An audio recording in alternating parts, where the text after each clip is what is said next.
En fait, je pense qu'il y a personne qui aurait pu trouver une bonne fin pour Game of Thrones. Moi, je crois que c'était pas si mal, en fait.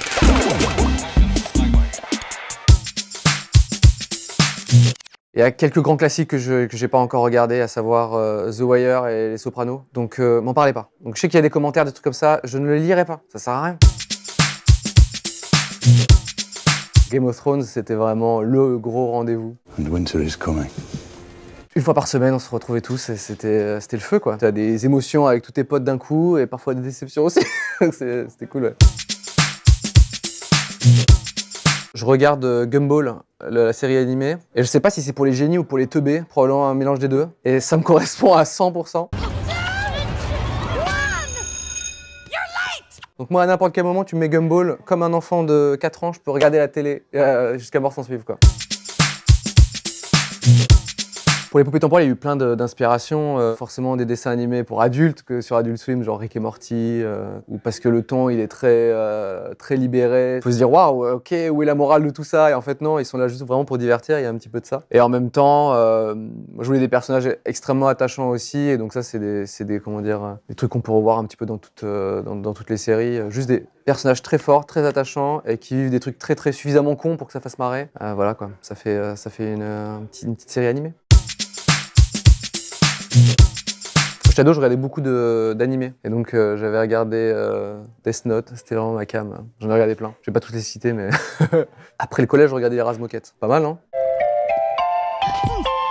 Je prenais mon goûter et je regardais les Razmoket. Aujourd'hui, j'ai 32 ans, je regarde Gumball. Je sais pas si, si j'ai vraiment évolué.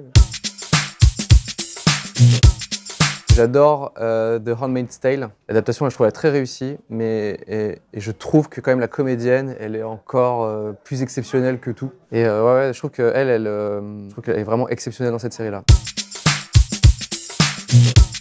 Utopia, la série anglaise, exceptionnelle. Je trouve qu'il y a eu 2 saisons. Where is Jessica Hyde?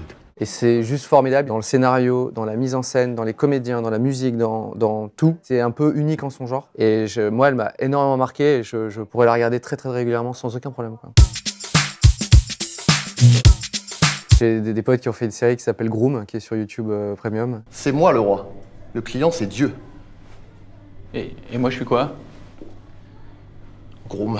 Alors je sais pas si c'est parce que c'est des gens que j'adore et des gens que je connais bien qui sont dedans, mais Groom, j'ai trop kiffé regarder ça, ça me fait tellement marrer. Donc voilà, j'envoie un petit peu de la sephore au poteau, quoi, tu vois.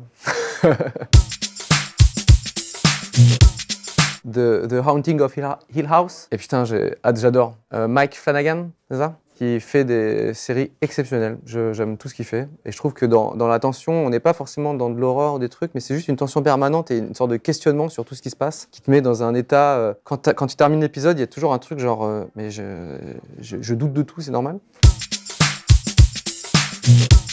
Bah, pour le coup, en bande-son, Utopia, exceptionnel, quoi. J'ai jamais vu une BO comme ça dans une série. Là, j'entends encore la musique, les notes, c'est fou, quoi. Ça, c'est vraiment resté dans ma tête très fort. Bon, il y en a plein, hein, des finales où ça s'est mal terminé. Je pense à Dexter, à Lost.